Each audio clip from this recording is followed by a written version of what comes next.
What's up, everyone? Here is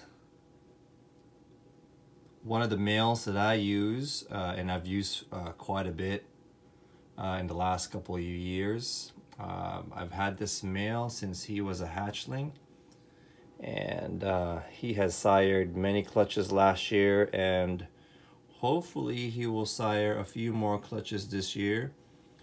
This year I've paired him to two different females. One is a pewter, and the other one is a GHI. So I may use him some more for other females and other projects. But this is a pastel coral glow or banana siren, and the siren is an ALS combo, Act Like Super, and that's a cinnamon and Huffman. So a lot of my Huffman combos came from this boy right here. So today what I wanted to do was just talk about breeding and what the downside of breeding is sometimes, especially when a lot of breeders actually, what they do is they have one powerhouse male and they breed it to 3 or 4 different females. So I wanted to just touch base on what potentially could happen when you do that and you don't do it properly. So I wanted to just discuss that a little bit. Hopefully this will be helpful for some of you that are starting out breeding. Maybe topics that a lot of people don't cover. But I wanted to just kind of touch base on that, because there is some people that that in the hobby that I trust that have asked me questions and regarding that, and I just wanted to make sure that everyone is aware of what could happen when you're breeding animals. So let's go ahead and show you guys a few more males that I use. And this guy isn't going to stay still, so but there you go. Full view right there. Cool. Okay, so this is another male that I've been pairing up this season.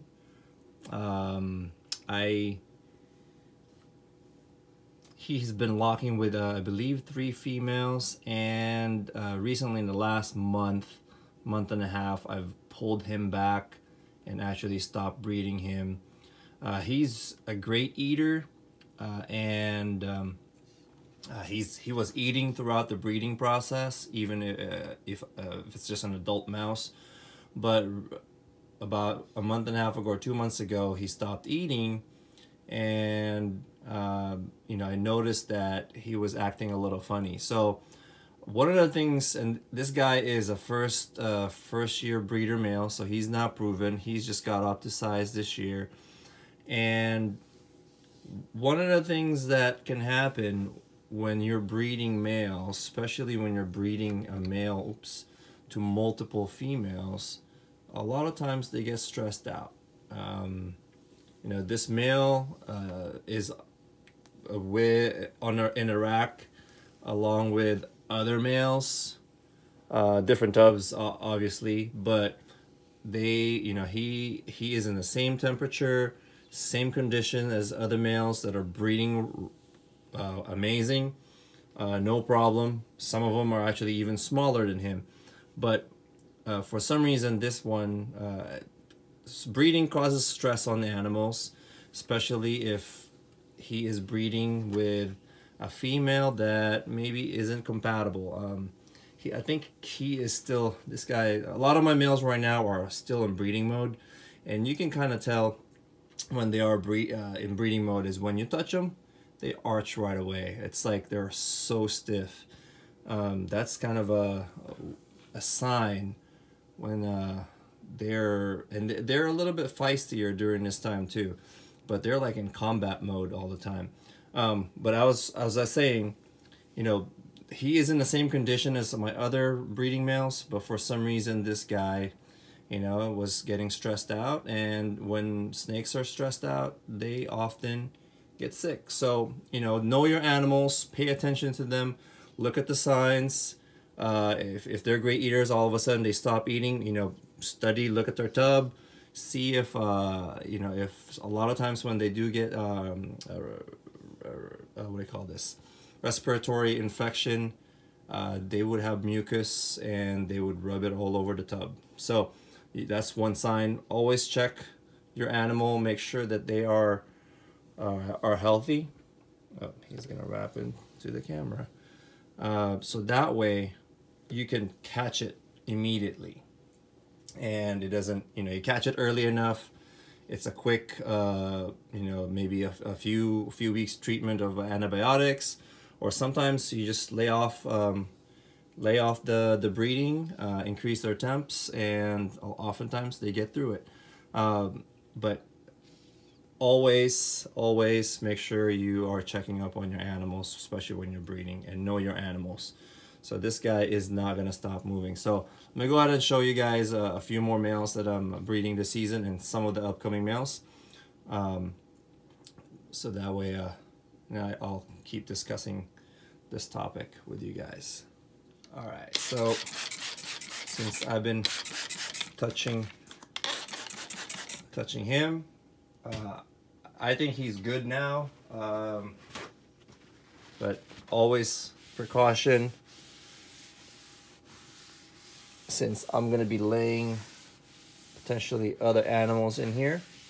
Want to make sure that it's been disinfected and I don't risk contaminating other animals getting sick.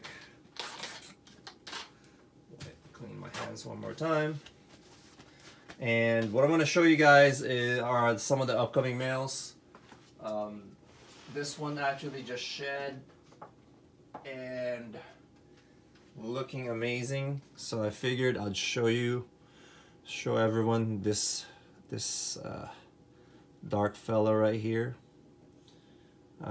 This is a blackhead ringer gene, red gene hypo. I believe he's around 500 grams. He just took a big poop after shed, so he's probably a little less than 500 grams now, but who knows. But he's definitely getting closer to breeding size. Maybe I'll give him another month or two, probably 2 months before I start, you know, introducing him to some females.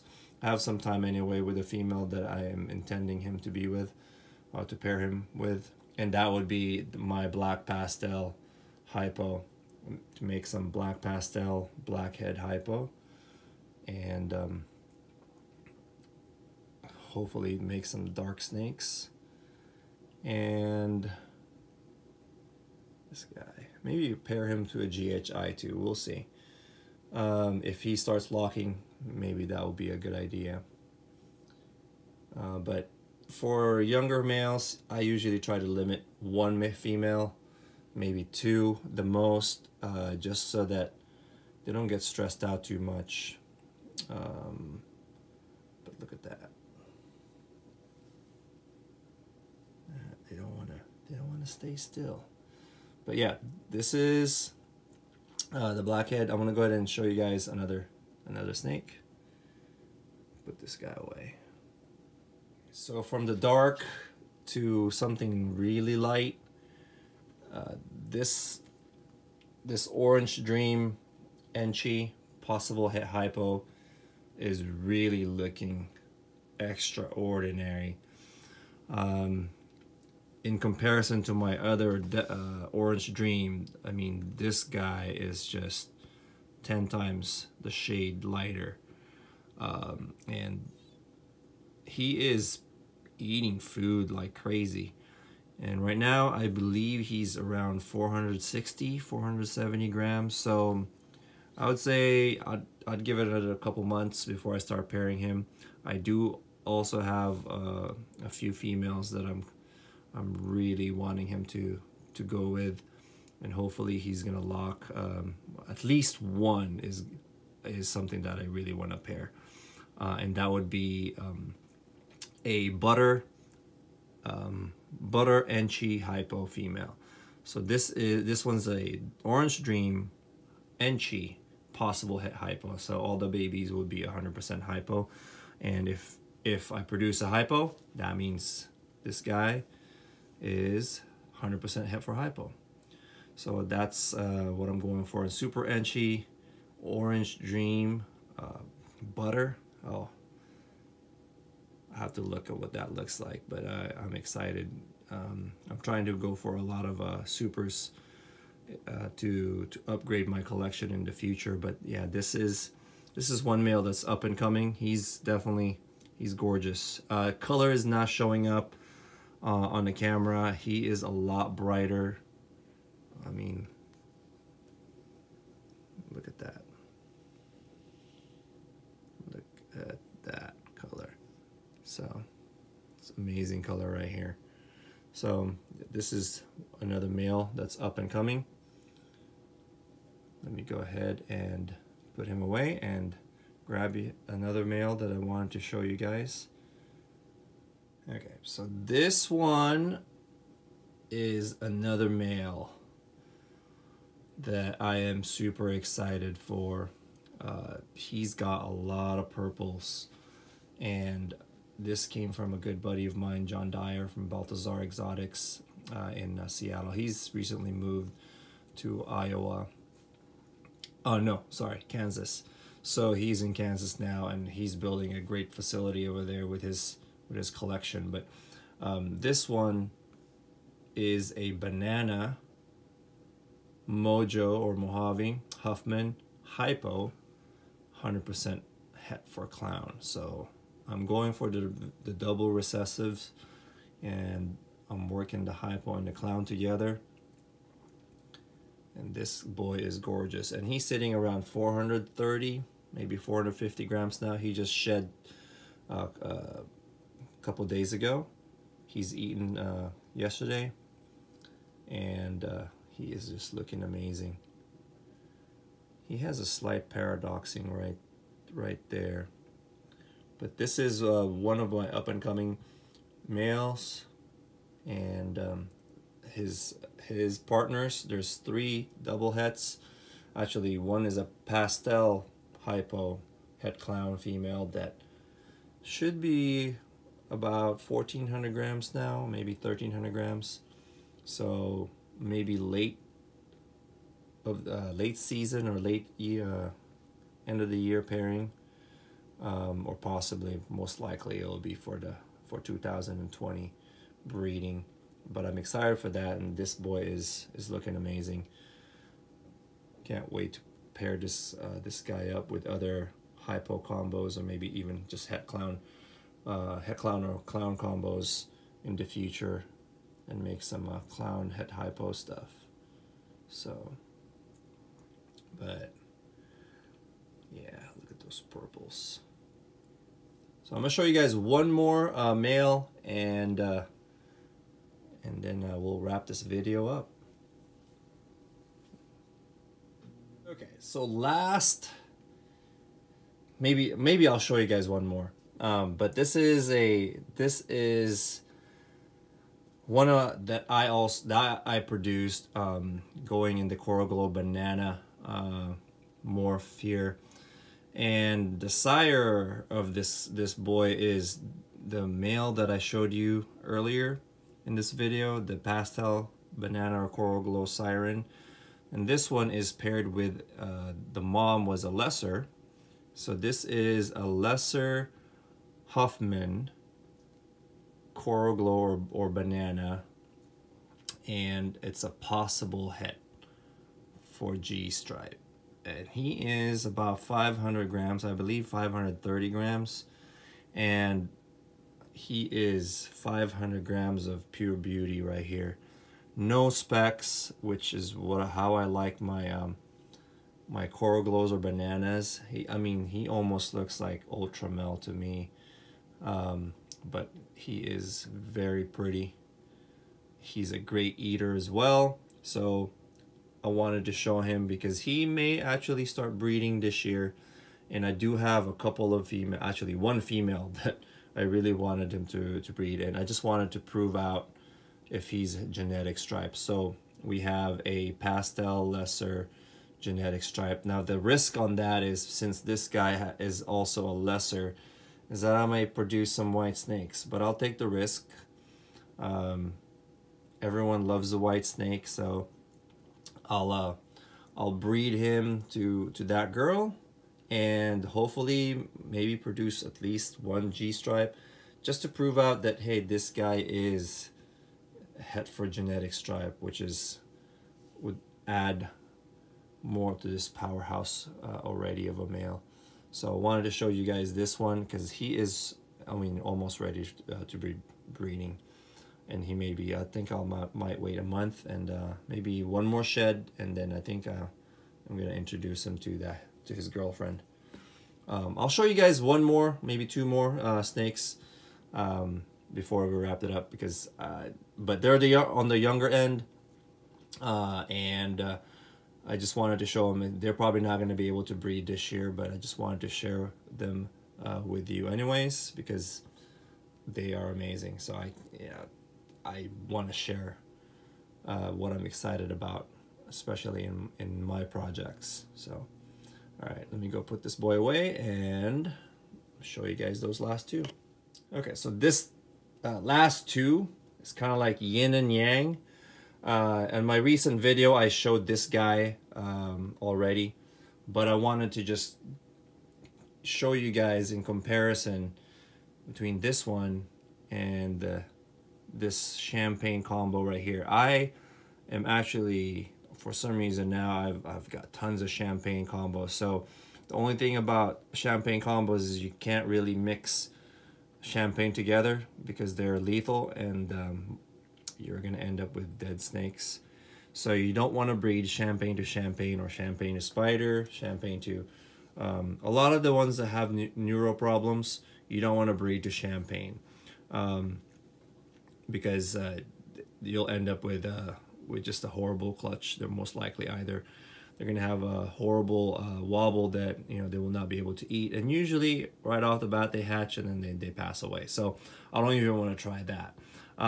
So you really got to be careful and know your genetics before you start pairing, because I've had some people would actually tell me that that's what they want to do, is breed their champagne to another champagne combo, and that's really a no-no. So I tell them right away that you can't do that, and you know, if giving them the information to make sure that they're successful in their breeding is why I'm doing these videos to help someone else that that's starting out. Because when I was starting out, all I did was watch Brian Barczyk's videos, Justin Kabilka's videos, a bunch of other videos.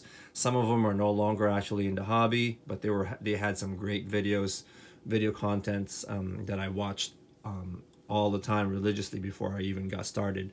So educating yourself, knowing what you're doing is really key. But this is a black pewter, black pastel mimosa, and the mimosa is a champagne hypo. And if you actually look at this guy, he actually moves around sideways, like his head is slightly tilted. So that's kind of a part of the champagne gene, but you know, he doesn't have the wobble, he doesn't have the shake like the spider. I can just tell when he is moving around, he often has a slight tilt to the right. This one right here, some amazing oranges, you know, those oranges right there. This one is a champagne cypress, and these two are probably not going to make it to be breeding this season. Most likely they will start next season. But I'm excited for the cypress gene. This is my very first cypress male, so I'm going to be putting him with a few females strategically, because I want to try to bring patterns. So I may breed him to my leopard female, just to kind of see if I can bring back pattern with a champagne. And who knows what a cypress leopard looks like. I don't think it's been made. I don't know. I'll have to look for that. But these are the last two males that I'm going to show you guys. I do have a few other ones, but they're around the same size, and I'll share those on a different video, because this video is definitely getting longer already. But these two are amazing. You know, it's always, when you produce animals like this, you know, just look at that. See, that's kind of tilted. It's very rewarding. And it's amazing when you produce an animal and then you keep them, raise them up, and then they produce another clutch of their own. It's definitely rewarding. So I'm excited. I've been holding back quite a bit in the last 3 years because I'm definitely trying to improve my my collection and move, you know, progress. So keep moving forward and progressing my collection. But these two are definitely going to be doing some work in the next 6 months to a year, and I'm excited for their future. So, all right, guys, thanks for watching. I know this video is kind of lengthy, and hopefully you guys enjoyed it. Hopefully I've answered some of your questions, some concerns. I know about the breeding with the males. You know, really gotta just pay attention to your animals. You don't want to overbreed your males. And you know, for me, I breed my females once a month. So if I have 3 females to 1 male, 1 week with 1 female, and then rest, feed, and then after about 7 days, 5 to 7 days, put them back to the second female, and then repeat that again to the third female, and then give the snake a rest. Feed again if they'll eat, and then we'll repeat that over again. So I usually pair about anywhere from 21 to 30 days, and sometimes depending on the progress of the female, if I'm seeing follicle growth or not, you know, I'll wait. I'll just keep feeding first, and then when I'm seeing that they're glowing, they're showing signs that they're being gravid, then that's when I shorten the time frame. Instead of 4 to 5 weeks, I do 3 weeks. So that way I'll make sure that I'll catch the growth, and I keep stimulating the female to produce those follicles. But yeah, it's just learning your animals and really making sure that you're paying attention to them. So, all right, guys, thanks for watching. Till next time.